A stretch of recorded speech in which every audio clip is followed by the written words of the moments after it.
told, I mean, it's been just, ये आपसे बोला जाता है कि यार लड़की नहीं रोता है, लड़कों को नहीं रोना चाहिए. Conversation with Shoby and yeah.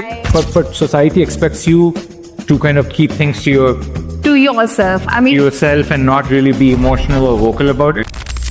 Okay. So What's your podcast about? Or what's the channel about, basically? So basically, it is about bringing real stories to the table. Okay. So there are so many unsaid battles, right? People do fight, and they really come across, and then they overcome the situation. Okay. And this is like day-to-day life. They for every person, I think some or the other strategy works. So that's how they are able to win their day. So the plan or the idea is to share those strategies or those mindset or anything that worked out for you. And there might be people out there who can resonate with your energy, with your mindset, with your thinking. So Alright, cool. okay. So actually, having you on this series first, because I've had couple of this episode of like session with, but they were females, and I just wanted to understand things from the masculine perspective for males, because what I have seen, they suffer a lot and they don't speak much. Yeah. And as you know, I like to speak. Hello everyone. So this is the first episode of my series, Cups and Conversation, where every cup has a story.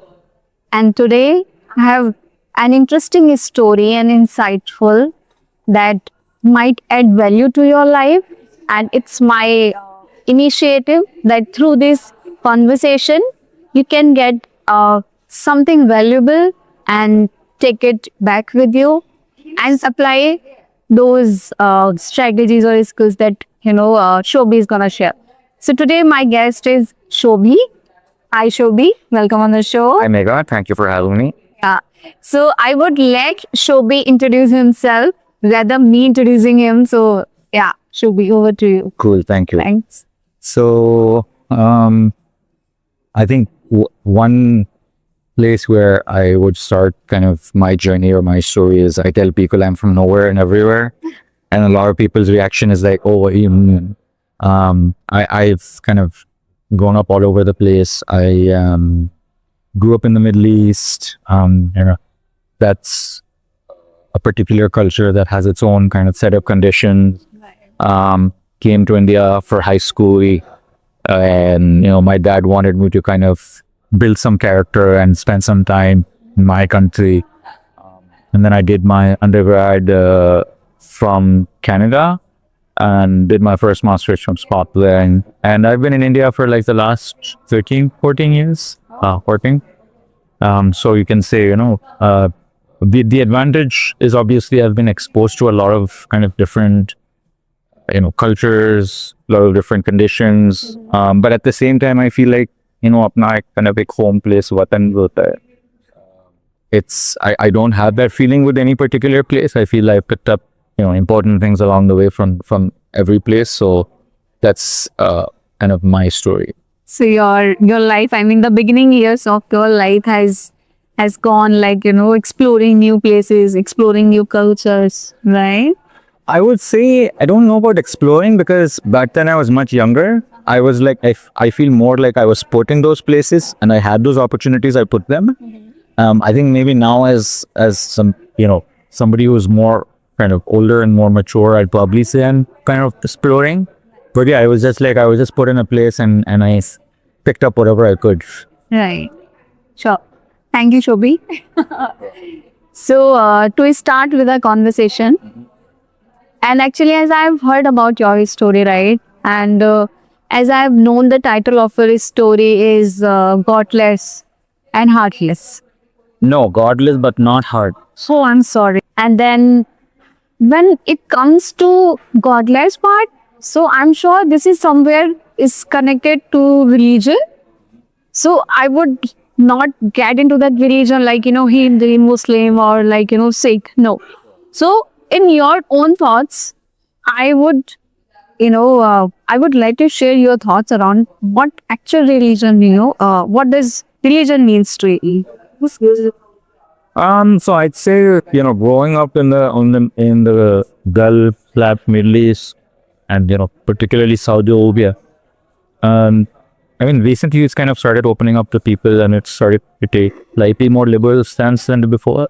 But historically, it's been a very kind of orthodox Islamic country, and like growing up in an environment where all the shops kind of go, I very strict, rule drawing. Even when they didn't even have theater, is still very Once is yeah, sure. So they didn't even have theaters. The last time I was there, which is 10 years ago, but reserved, and men and women kind of being segregated in restaurants. So I grew up very Orthodox Muslims, and prayed 5 times, did all the things I was supposed to, was a good Muslim boy. did you used to do that like earlier, like 5 times? Yep, well, I did. As a kid, I did. I think I believed in the concept very strongly till the age of 25. Till that time, I had never even had a drop of alcohol. But I think over time, I realized that, where I was in life and where I wanted to be, and that model was not working out. That model being that, fine, it's pray and then things will come to you, and then it's kind of good things come to those who wait, and then kind of what started to click was No. It's more of like what in India, I mean, what culture we have. It's like, if we have to ask something, then they have to worship. I mean, if we want to get something, it's like the life. it's not just India. I think I mean, it's everywhere. Lord of the world. So it's like we remember God when we need Him, sort of. right? So Yeah, and I think the part of us have that kind of sense that we want to believe in a higher power, because it gives us a sense of security and safety, and whoever wants to do that, all the power to them. But I felt okay, I need to kind of get off my seat, go out there in the world, try to push myself, try to grow, try to face challenges rather than trying to pray them away, in a sense. And that's when I started feeling kind of more, like, say, fulfilled, alive as an individual. And that kind of journey of maybe starting to question my religion, and then kind of being a atheist, which is believing in Avon but without the kind of overlay of a particular religion. And then finally kind of moving to it's not easy giving these things. Trust me, it's scary. People in your friends, in your community kind of start questioning you. They still do, but it's okay. I mean, I'm living for myself ultimate. You need to be true to myself. क्योंकि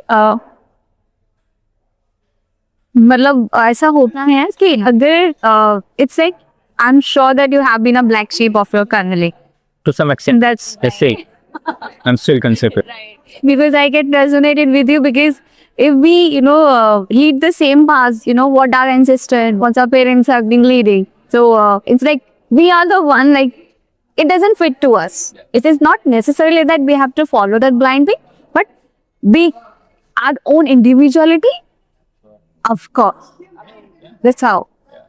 What I would say is, I mean, believe what you want to believe. And I think each of us as individuals should reserve the right to, what I would say is, we as individuals should reserve the right to kind of our own EDC, determining ourselves, whatever that statement. Right. I personally don't advocate for one way or another, because I don't kind of necessarily want to tell people what to do.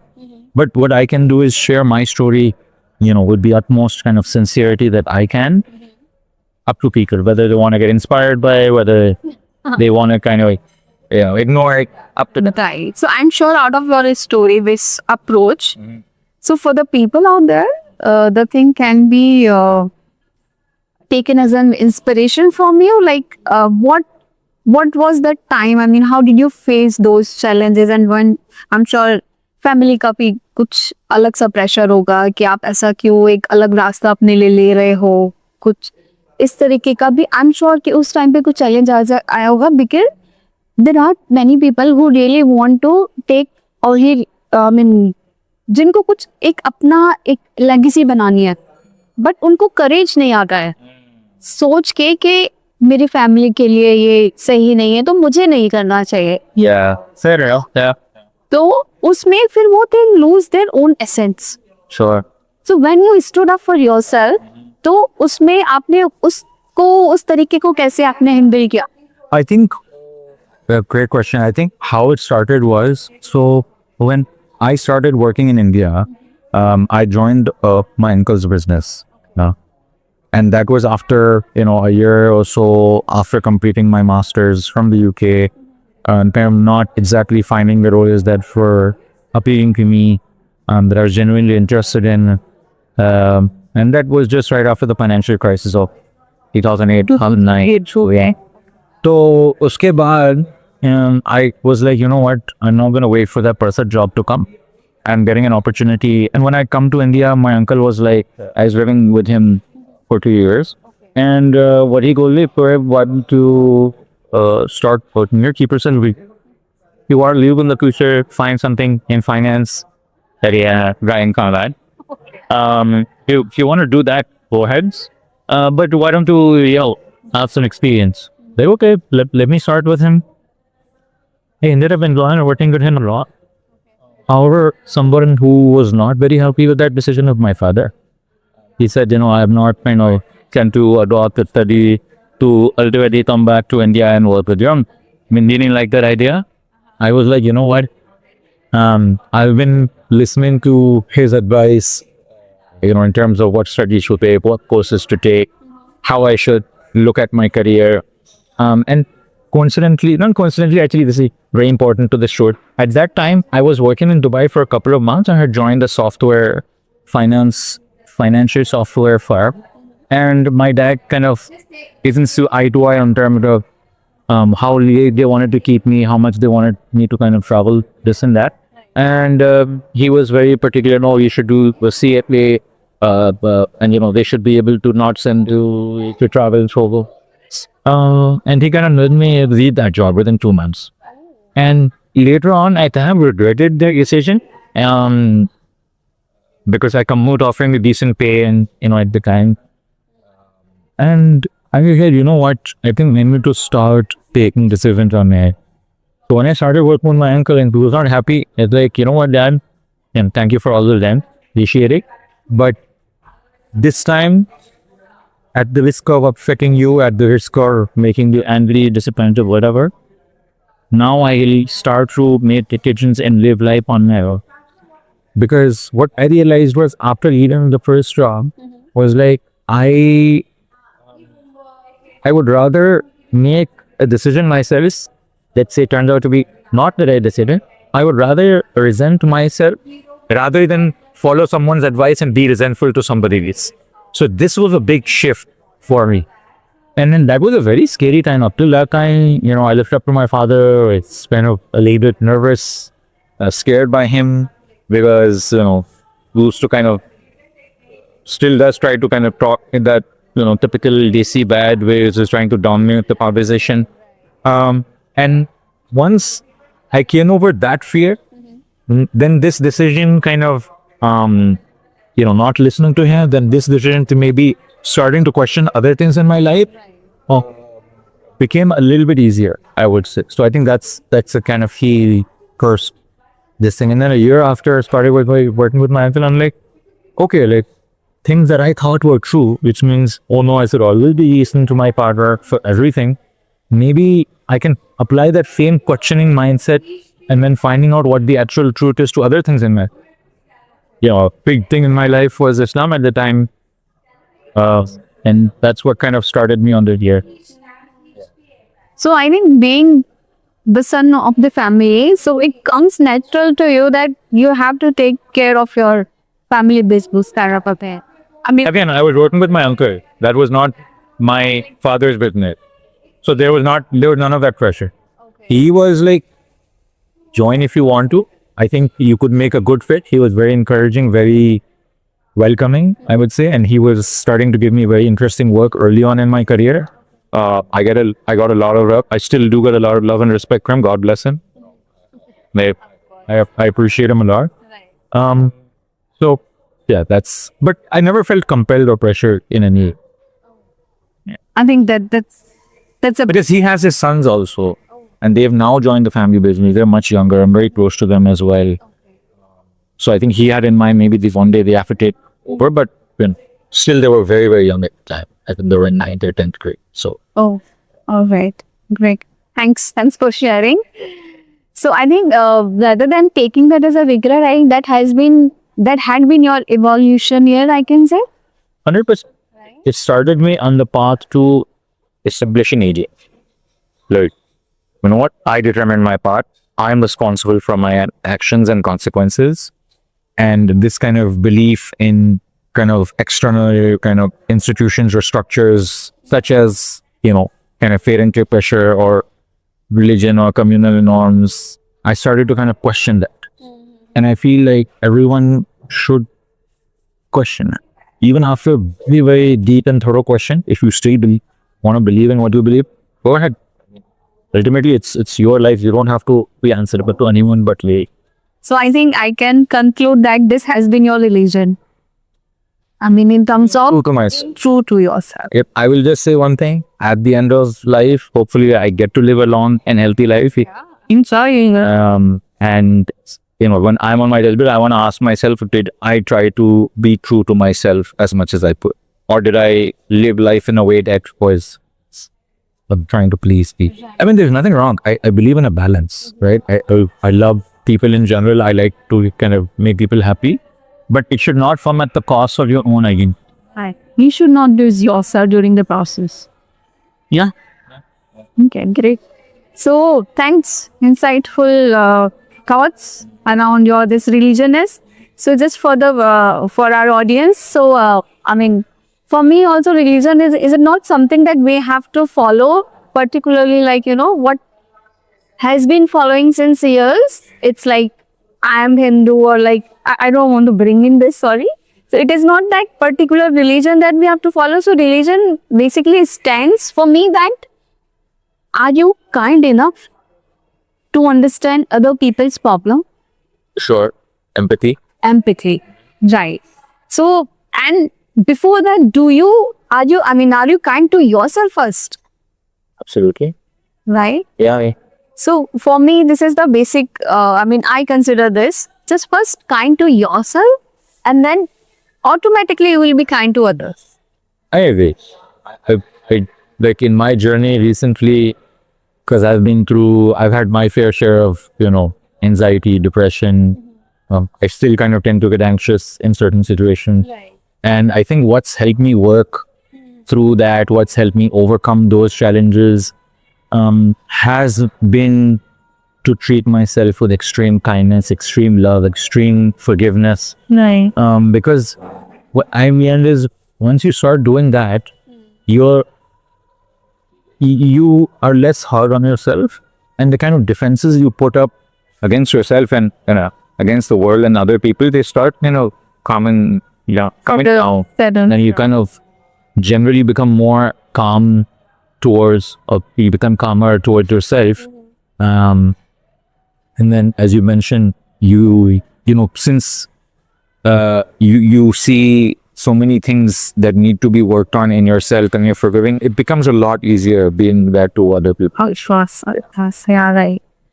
So, Shoby, another aspect I would like, to bring on the table, it's about, I know that being a male and because in my own circle, I have seen a female like in my network they are divorcee, and I know how does it feel. And of course, me being the female, right? But I do not have anyone. I'm sorry, and I do not want to have. I mean, I just wish. I mean, this like they should have a longer. Maybe life, but When you say you don't want anyone, what do you mean? anyone in the sense. You don't want to be with anyone? No. In the sense, I do not pray for divorce actually for anyone. Acha, like, And how does this make you feel when you just be with the people and be anywhere and in fact be with yourself? So how does this make you feel that or being called out at divorcee?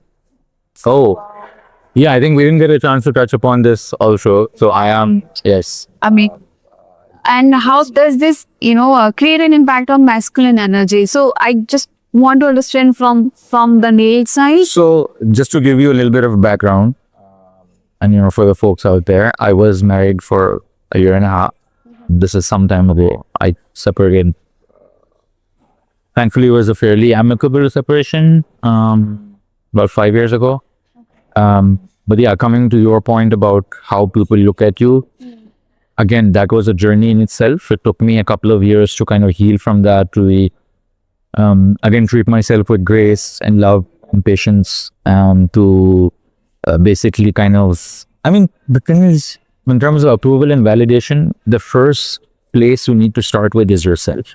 If you see yourself as somebody who's like, divorced, or like, and people tend to think whatever, Daniel's goods, or somebody who's tainted, somebody who has baggage, whatever terms you want to use, you need to reconcile with that first. Then it becomes a lot easier to present, your truest version with two other people's. So now I look at it as, if I were to look back, I think I was naive in many things, and I did not know many things about myself, about, other people. And I think that journey kind of taught me very, very important lessons. Would I, if somebody asked me, like, given a chance, would you like to go back and then change anything? I think if you'd asked me this question 2 years ago, I would have said yes. But now I would have said no, because that has kind of allows me to evolve as a person. And a big part of my personality now is, the lessons that I've learned through that experience. So, I'm sure कि उस time पे you need support from your family, from your friends. तो उस time पे जैसे एक by default एक opinion बना हुआ है कि यार male है, they don't feel pain, right? yeah. ये एक बना ही हुआ है, मतलब it's like जैसे कैसे बोले long sitting thoughts, Or stereotype, or kind of a stereotype. conventional. हाँ, तो उस time पे how were you taking things, or like were you really even getting some support, like they would really understand your problem and they would discuss with you? कुछ ऐसा नहीं support आपको Parents utna zyada nahi hai, because, and again, I don't blame them for it, because at the time they were also going through their own, right? Nobody wants to see their child kind of go through this experience. And I realized, they're also human beings. Sometimes they have a lot to deal, sometimes not. Especially as they grow older, and I've been started to see them more as like peers. Right.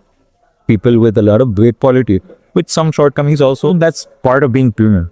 Applies to myself, applies to everyone. And so I depended a lot on, friends and family, specifically like my siblings, some couple of cousins. So they were there for me at that time, and very, very grateful to them. But yes, I do agree with you. From like the traditional masculine kind of perspective, you feel like you're kind of, you don't feel as much pain. We're kind of not explicitly, but society expects you to kind of keep things to yourself. I mean, yourself, and not really be emotional or vocal about it. I'm like, you know what? I really don't care about what the society thinks. I'm going to decide what is good for me, focus on myself. And I mean, trust me, it's not like I can reject all aspects of however masculinity is defined traditionally. I think I do embody them, try to embody them in terms of protection, provision, protecting my loved ones around me. I take that responsibility very seriously. But at the same time, I think learning how to be vulnerable and learning how to be vulnerable confidently is important, because then you start normalizing things. Because trust me, it is one of the most liberating things to confidently express about the challenges I've faced in the past. And if I can start doing it, so can 5-10 other guys, and maybe they can inspire another 5-10 guys themselves. And why not? Over the last decade, my mind has become more and more, let me try to decide what is right, rather than people trying to decide for me. So then it becomes kind of easier to try to define things from your point of view. Do you cry generally? Do you cry? Or is it Look, I don't want to, it's not about shy. I mean, if I felt like it, I would definitely like to cry. I think there's absolutely no shame in crying. But in terms of genuinely the last time I had a good cry was maybe, 3-4 years ago. I felt like it. I did it. I think the relief you feel after crying is amazing. So I embrace crying whenever you feel like you should. And it should have nothing to do with your gender. Of course. That's what I wanted to bring onto the table. So that's why I just asked you, because as you grown up as a kid, especially a man, it has been told, it's been just, ये आपसे बोला जाता है कि यार लड़की नहीं रोता है, लड़कों को नहीं रोना चाहिए. So यार लड़के हो, आप क्यों रो रहे हो? आपको नहीं रोना चाहिए. So I think it's really important to spread this awareness that boy, or they are the human first, they are the, of course, so they also have the equal emotion as female, right? So it's kind of a balance. So we should be vulnerable and we should let ourselves vent out. We should not keep suppressing our emotions every time. Shoby, I would like to, share any one piece of advice for the audience or for the listener out of this story, and anything you would like to share with the world.